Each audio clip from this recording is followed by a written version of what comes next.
semester 1 tuh benar-benar vital. Gue merasa semester 1 itu adalah langkah awal yang akan menentukan langkah lo selanjutnya. Akhirnya tuh kayak gue tuh bisa keluar dari comfort zone gue pas ikut itu. Nah, Din, kita lanjut nih, Din. Tentang yang tadi lu udah bahas nih kan, tadi lu udah bilang istilahnya kalau lu di jurusan bisnis IT, lu belajar kayak gimana, ya kan secara dasar. Terus dari perjuangan lu masuk juga lu tadi cerita ngulas-ngulas sekilas tentang pas lu SD lu tertarik nih dengan SD terus dengan bener, Din. Lu tertarik dengan istilahnya kayak kakak lu kayak gimana gitu kan. Dan akhirnya lu pas SMA memutuskan untuk terjun nih istilahnya gue pengen banget masuk di jurusan bisnis IT walaupun banyak dari teman-teman lu tuh yang kayak ngerasa lu yakin masuk sono gitu kan istilahnya kayak gitu kan.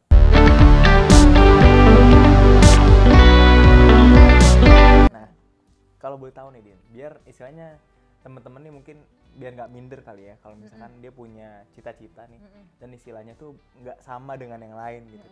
Nah boleh nggak sih Din lu kasih tahu kayak gambaran real lu gimana sih di jurusan lu sendiri biar orang-orang tuh terbuka kayak ternyata di jurusan bisnis itu tuh kayak gini loh gitu deh. Ini tentang jurusan gue belajar apa ya?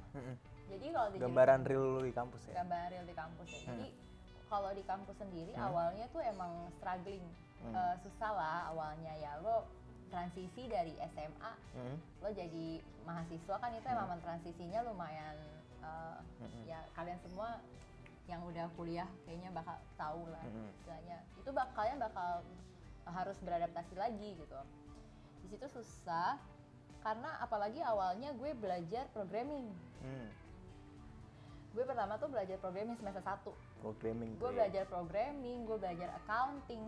Wah gila, gue nggak pernah tuh yang namanya belajar tentang programming apalagi accounting. Di situ tuh emang lumayan susah, berat ya. Iya itu tantangan banget sih buat gue karena gue belum pernah kan.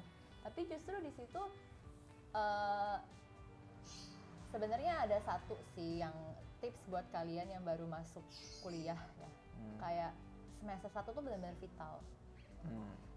Gue merasa semester 1 itu adalah langkah awal yang akan menentukan langkah lo selanjutnya. Karena mikirnya kalau lo dari semester 1 udah males, lo pasti bakal males terus. Karena semester 1 itu sebenarnya sama kayak waktu SMA kelas 1. Lo belajar basic kan, masih belajar basic. Jadi masih dasar. Tapi kalau misalnya lo nggak ngerti dasarnya, itu bakalan nyusahin banget sih di selanjutnya. Karena walaupun itu susah ya, misalnya ada beberapa mata kuliah yang susah, tapi setelah lo kuliah beberapa tahun tuh lo ngerasain kayak manfaat dari kenapa lo harus belajar itu gitu. Ada alasannya lah ya. Ada alasannya. Nah terus tadi lu bilang kan ada yang kayak mata pelajaran yang lu kaget, lu kesulitan. Nah kalau misalkan dari dari mata kuliah yang lu pelajarin deh, itu ada apa aja sih mata kuliahnya? Lu boleh kasih tahu nggak sih ke teman-teman biar ternyata sistem informasi bisnis tuh nggak cuma belajar sistem informasi sama bisnisnya aja loh gitu. Jadi kalau di jurusan gue itu belajarnya tadi udah gue sebut ada accounting, ada programming. Tapi kalau accounting itu sebenarnya cuman dasar ya, itu basic aja. Terus lebih ke sisi konsep dari sistem informationnya. Jadi information system konsep, ada mata kuliah namanya itu. Terus lo belajar tentang bisnis proses. Dan yang paling vital sebenarnya dari jurusan sistem informasi itu lo belajar gimana caranya untuk desain sama analisis sistem informasinya. Jadi desain jadi ada mata kuliah analisis dan perancangan sistem informasi gitu. Kalau sisa-sisanya karena gue itu majornya ke business intelligence, jadi gue lebih banyak belajar tentang bisnis analitik kayak data-data gitu loh. Oh data-data. Nah kalau kan tadi lu bilang ada data-data terus lu ada desain kan ya. Nah korelasinya sama magang lu apa sih? Karena kan istilahnya mungkin teman-teman bingung kan kayak lu tadi bilang ada developernya juga kan, developer aplikasi. Nah emang ada kesinambungannya ya? Ada, karena waktu gue kuliah gue juga belajar ada yang namanya user experience. Jadi user experience itu lo belajar kan sebenarnya gue belajar tentang perancangan sistem kan.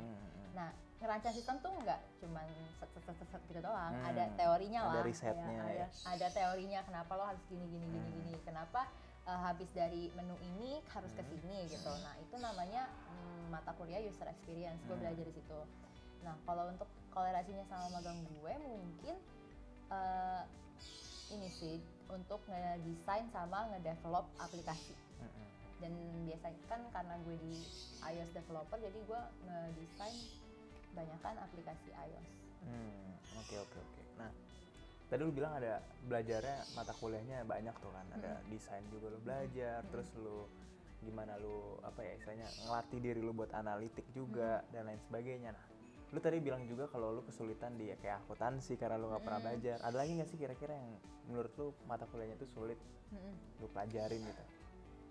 Yang paling sebenarnya nggak sulit sih. Kalau kita bilang sulit kan berarti nggak bisa kan. Gue lebih sulit suka bukan nggak bisa sih sebenarnya. Tapi kayak sulit maksudnya kayak lu perlu pemahaman lebih gitu dibandingkan yang lain. Tapi gue lebih suka sebutnya menantang lah. Oh, menantang. Ya yang paling menantang menurut gue ya programming sih. Programming? Ya, programming. Karena kalau salah kode dikit nggak jadi tuh ya. Program kan gue juga beberapa punya, kan gue juga belajar di basicnya programming itu kan nggak cuma 1 semester kan, semester selanjutnya tuh ada. Nah itu yang paling challenging itu ya itu sih coding itu ya rada menantang. Terus lama mungkin ya? Iya. Atau gimana tuh? Kayak lo bener-bener harus gimana ya, otak lo tuh harus jalan terus lah, muter terus. Oh harus banget tuh. Harus kayak muter terus lah pokoknya gitu. Tapi kan tadi lu bilang magang juga di Apple gitu kan, perusahaan besar nih. Yang lu tadi bilang ngedevelop inilah, ngedevelop itu. Nah emang sistem informasi bisnis ini sendiri harus harus mengedepankan kayak analitiknya, terus gimana cara, kan kalau buat aplikasi kan nggak semudah yang kita lihat kan. Pasti dia misalnya ini aplikasi itu untuk siapa, terus kontennya itu kayak gimana. Nah itu lu gimana sih? Jadi kalau kolerasi sama sistem informasi sama developer itu karena kan tadi gue udah bilang kita belajar user experience, kita juga belajar sistem merancang sistemnya, terus kita juga belajar sedikit programming. Nah jadi waktu gue kuliah pun ada beberapa mata kuliah yang kayak tugasnya itu ya mendesain, merancang sebuah aplikasi dari awal sampai endingnya gitu. Ya. Tapi karena gue itu sistem informasi, ya mungkin gue nggak sampai ke development bagian yang codingnya itu, paling baru sampai yang ngedesain gitu kan. Nah, terus kalau di aplikasi itu kan ada flow-flownya gitu kan. Nah, itu gue juga pelajarin di waktu gue kuliah. Jadi mungkin itu lumayan relevan sama developer karena di prospek kerja di bisnis IT itu ada banyak sih, ada beberapa. Lo bisa jadi developer misalnya, atau misalnya lo tertarik sama coding, lo bisa perdalami sendiri programmer gitu. Atau lo bisa, tapi yang paling utama itu tuh ya lo jadi analis ya harusnya, sistem analis. Sistem analis atau IT consultant gitu. Nah, berarti bener nggak sih kalau misalkan lulusannya itu jadi technopreneur? Bisa, karena karena waktu kuliah juga kita bakal dikasih mata kuliah entrepreneur. Ya bisnis itu sendiri lah ya. Istilahnya bisnis itu sendiri lah ya, pelajarin. Berarti lu tadi udah bilang berarti lulus jadi konsultan bisa, terus lu developer bisa, terus jadi analis juga bisa, ya nggak sih? Bisa. Tergantung lo lebih. Terus kalau dari lingkungan lu, dosen-dosen lu gimana tuh? Oke, kalau dosen baik kok, dosen-dosennya baik semua. Dan beberapa dosen itu kan ada yang tadinya praktisi kan, yang emang mereka itu sebelumnya terjun di industri, terus mereka jadi dosen gitu. Nah dari situ gue juga banyak belajar. Kayak mereka nyeritain pengalaman mereka waktu mereka jadi, misalnya ada dosen gue yang tadinya sistem analis di Garuda, terus Garuda Indonesia. Nah itu beliau ngejelasin kayak waktu saya kerja kayak gini-gini, jadi kayak ngasih gambaran lah ke kita gitu. Berarti jatuhnya praktisi yang ngajarin lu lah ya? Iya, ada juga yang dosen. Nah, Din, udah bahas banyak nih tentang gambaran real lu gimana nih di kampus ya kan, gambaran real lu di jurusan bisnis IT gitu kan. Nah, ada nggak sih sesuatu yang baru yang lu dapetin baru pas lu kuliah ini, kayak mungkin dari jurusan lu atau lingkungan lu, ada nggak sih sesuatu yang baru lu dapetin gitu, khususnya dari jurusan lu itu sendiri sih sebenarnya. Sebenarnya kalau waktu kuliah nih banyak banget sih yang bisa gue dapetin. Kayak bener-bener gue tuh self development gue tuh kayak ingat banget lah pokoknya. Gak cuman karena kalau lo kuliah sebenarnya yang harusnya lo pelajarin tuh nggak cuman harus ada di kelas kan, lo pelajarin juga kayak pengembangan diri lo sendiri di luar gitu, gimana caranya lo organisasi, gimana caranya lo bisa networking sama orang, sosial juga ya kan.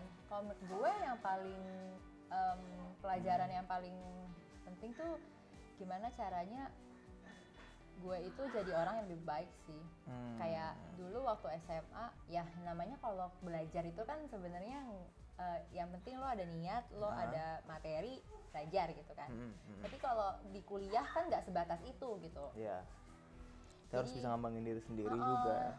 Betul. Jadi ya mungkin yang paling hal yang paling besar yang paling gue dapetin pada saat kuliah itu adalah gimana caranya gue bisa lebih memberanikan diri untuk nge-voice, ngungkapin pendapat gue gitu. Berarti jatuhnya mungkin ini ya, untuk membiasakan kalian mungkin yang masih SMA kelas 1, kelas 2, mungkin kalian boleh lah ikut organisasi gitu kan. Jangan sampai kalian baru ikut tuh di kuliah, termasuk gue. Gue juga kok nggak apa-apa. Tapi istilahnya kalau kalian udah terbiasa dari awal, kalian akan lebih enjoy pasti. Iya, mungkin kalau kalian pas kuliah baru merasakan organisasi, mungkin kalian akan kaget sih menurut gue ya. Kayak mungkin nanti di satu sisi lu lagi ada project nih sama organisasi lu, tapi di sisi lain lu harus ngerjain tugas. Itu kan kalau lu nggak terbiasa manajemen waktu, nggak terbiasa disiplin sama tanggung jawab lu, itu bakalan istilahnya menantang banget lah istilahnya. Makanya kalau emang kalian yang nonton yang istilahnya masih SMA dan masih berkesempatan buat organisasi, mendingan ikut sih. Ya. Dan tadi lo juga sebut time management kan. Nah, itu juga salah satu yang gue pelajarin selama kuliah. Time management. Ada juga itu. Time management juga gimana caranya lo banyak organisasi, tapi lo juga banyak tugas. Nah, itu gimana caranya lo bisa ngebagi waktu lo gitu. Nah, itu juga ngelatih tanggung jawab lo juga kan. Nah, kalau pengalaman seru lo di kampus ada nggak, Din? Karena kan lo ikut organisasi, terus lo, gue denger juga teman gue kan dia juga mau apres di BINUS nih, dan lo juga istilahnya banyak kenalan sana sini kan. Ada nggak sih pengalaman seru lo selama ini? Apalagi lo di magang, mungkin di magang lo ada nggak tuh mungkin lo disuruh ngapain kan? Banyak pasti kan pengalaman yang bisa lo share gitu. Wah, kalau ditanya seru mah seru semua kali. Seru semua sih. Seru semua. Menurut gue kuliah tuh seru banget. Gue bersyukur banget gue bisa bilang kalau gue tuh sangat enjoy kuliah gitu. Semua prosesnya tuh gue sangat enjoy, walaupun yang sampai lo susah-susah, jatuh bangun, begadang sampai pagi, kuliah pagi, ada kelas lagi, ngerjain tugas, tapi menurut gue itu ya seru banget lah pokoknya semuanya. Jadi susah kalau disuruh pilih satu nih. Tapi kalau pengalaman seru yang emang lu bisa inget banget ada nggak tuh? Mungkin kan lu bisa cerita nih, mungkin kayak wah ternyata gue nggak nyangka istilahnya mungkin ya nih, pengalaman lu kayak dari dulu lu kayak aduh ngapain sih Din masuk BINUS gitu kan. Dari tadi lu bilang ke teman-teman lu, terus akhirnya lu punya pengalaman seru, akhirnya wah dari cemoohan orang-orang ternyata gue bisa nunjukin lo masuk ke salah satu ya istilahnya jadi mawapres terbaik gitu kan. Itu kan menurut gue pengalaman yang istilahnya favorit Pak, bisa memukul kata-kata itu semua gitu loh. Nah, ada nggak sih selain itu mungkin, atau lu mau ceritain itu ya nggak masalah. Mungkin satu ya. Jadi waktu itu gue pernah tuh gue ditawarin untuk ikut summer program di NUS. Di NUS, di National University of Singapore kan. Di Singapura. Kenapa kan CDL, National University of Singapore. Nah, ada ini ya, patung singanya tuh. Gue di sini kayaknya katanya cuma Tugu Monas doang tuh di Jakarta. Terus itu seru banget karena sebenarnya awalnya tuh waktu itu gue lagi sibuk mentoring kan waktu itu kebetulan waktu semester berapa ya? Semester 3 kalau nggak salah, semester 4 deh kayaknya. Semester 4 gue gue itu ikut mentoring.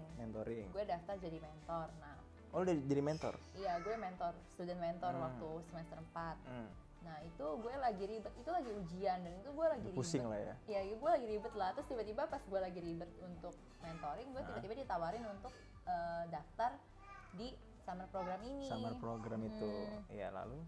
Terus, karena sebenarnya dari dulu tuh gue emang pengen banget study abroad kan. Gue emang pengen banget study abroad atau student exchange. Tapi gue maunya beasiswa.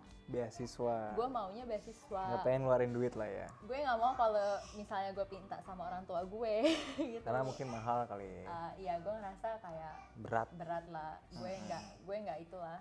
Nggak enak gue mintanya gitu kan. Terus kebetulan itu juga tawarannya itu berupa scholarship kan. Nah itu seru karena akhirnya tuh kayak gue tuh bisa keluar dari comfort zone gue pas ikut itu.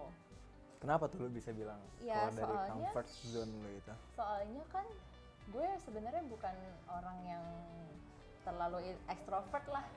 Gue nggak bisa yang terlalu hektik. Gue nggak extrovert banget, tapi gue nggak introvert banget gitu loh.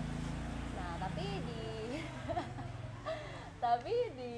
di apa namanya di program ini, gue tuh dapet jadi ini gue cerita dari awal.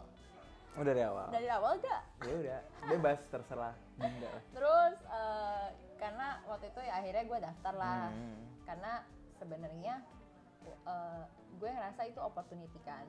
Kesempatan lu yang gak bisa lu sia-siain. Ya waktu itu gue mikirnya kayak ya udah kalau dapet ya dapet, kalau enggak ya juga nggak apa-apa gitu kan. Nah terus sebulan kemudian, alhamdulillah tuh gue lolos. Alhamdulillah. Gue lolos tuh. Terus akhirnya gue bisa berangkat ke Singapura. Itu gue belajar selama 2 minggu. 2 minggu. Dan itu gue belajar tentang entrepreneurship. Gue belajar tentang entrepreneurship di Singapura, di NUS. Dan itu kayak study tour gitu sih. Kayak study tour, tapi bener-bener seru banget karena gue itu perginya sama kakak kelas gue doang. Sama kakak kelas yang nggak pernah gue kenal sebelumnya gitu. Jadi nggak ada tuh yang namanya seangkatan sama lu ya? Iya, jadi gue tuh angkatan 2021 sendiri kan. Nah, sisanya tuh kakak kelas. Nah, di situ tuh gue merasa kayak gue berusaha banget untuk yang namanya berbaur sama mereka gitu. Nah, terus selama di Singapura juga itu seru banget karena gue bisa belajar dari banyak profesor di NUS. Terus gue juga bisa company visit di sana. Itu benar-benar itu mungkin adalah salah satu pengalaman yang paling seru gue selama gue kuliah. Karena di sana gue ketemu banyak banget sama temen-temen berbagai negara ya. 3 orang student dari berbagai negara yang outstanding banget dan ya gara-gara itu gue jadi punya banyak kenalan dan ya link lu jadi banyak juga.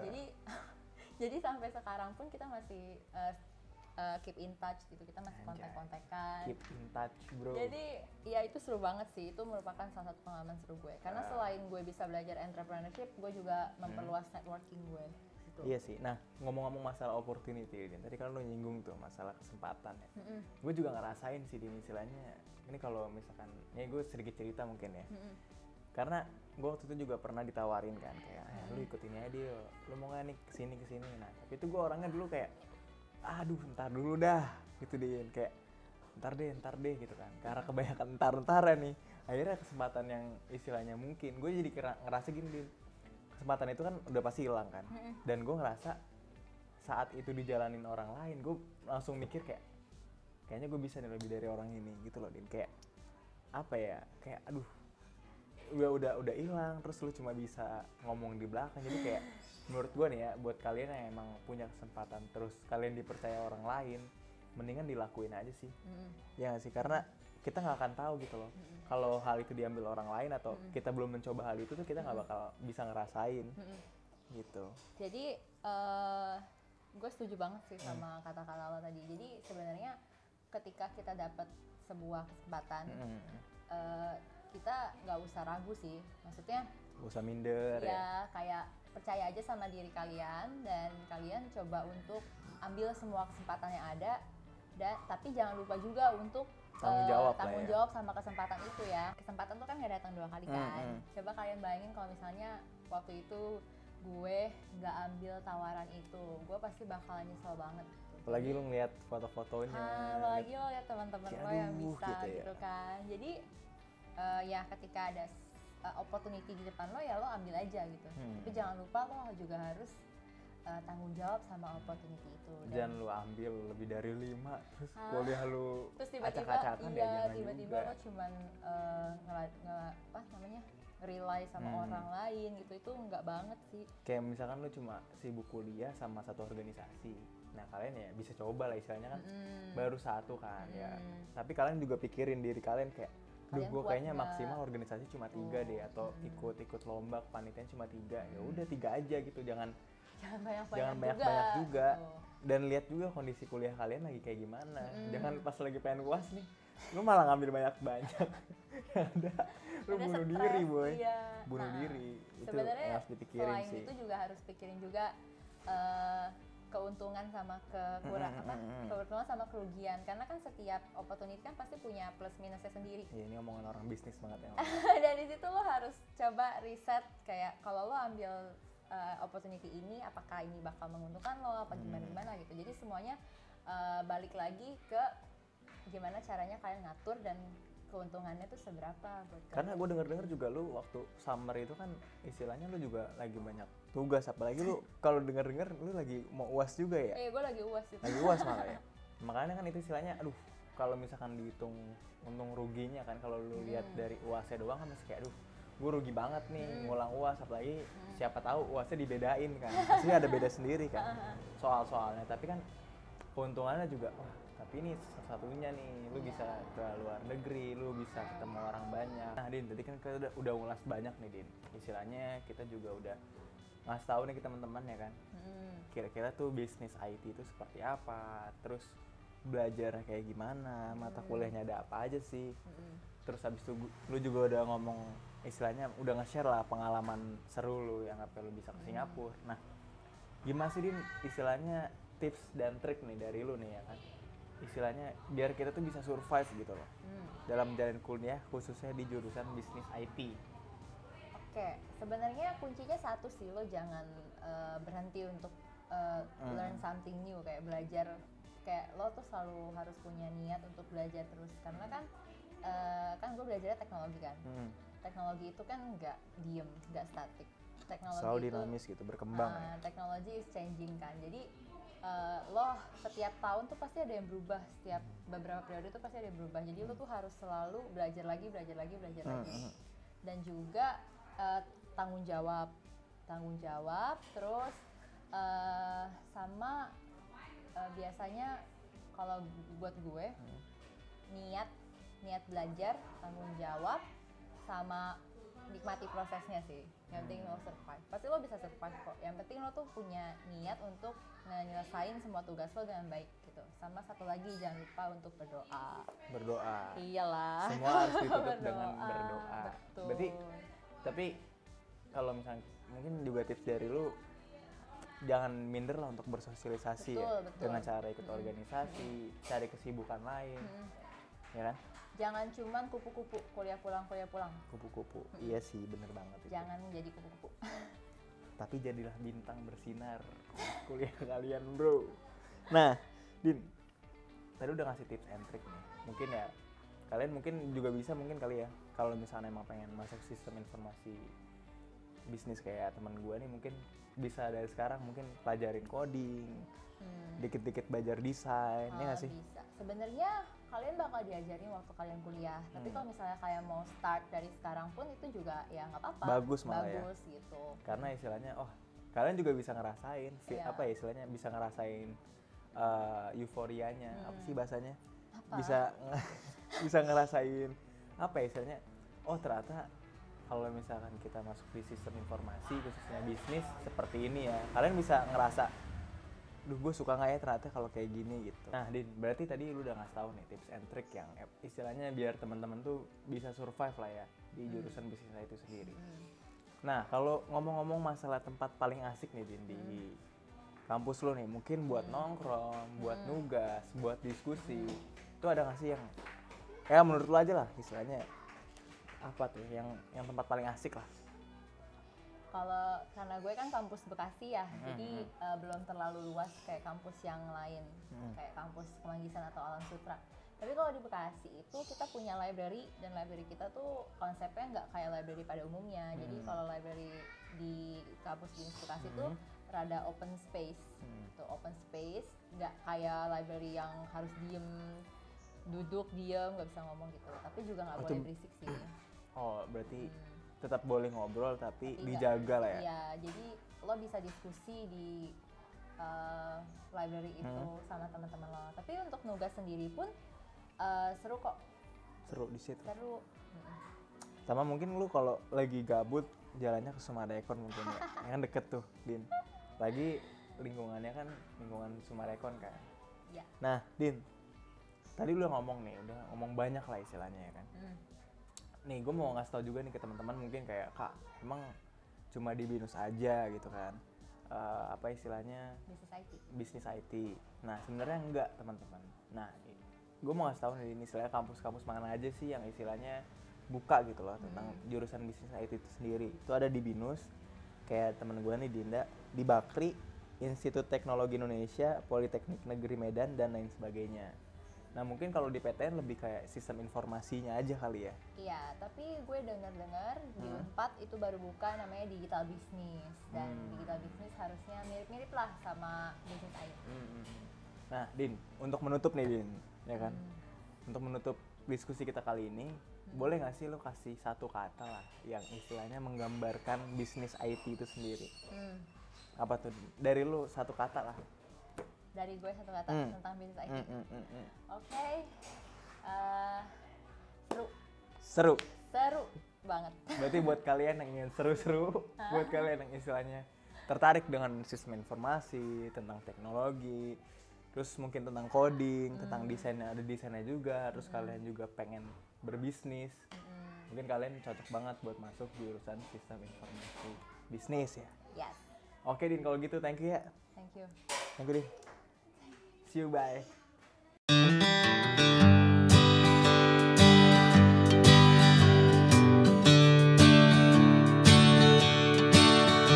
Dan kampus gue itu lebih di kampus Bekasi. Kampus Bekasi.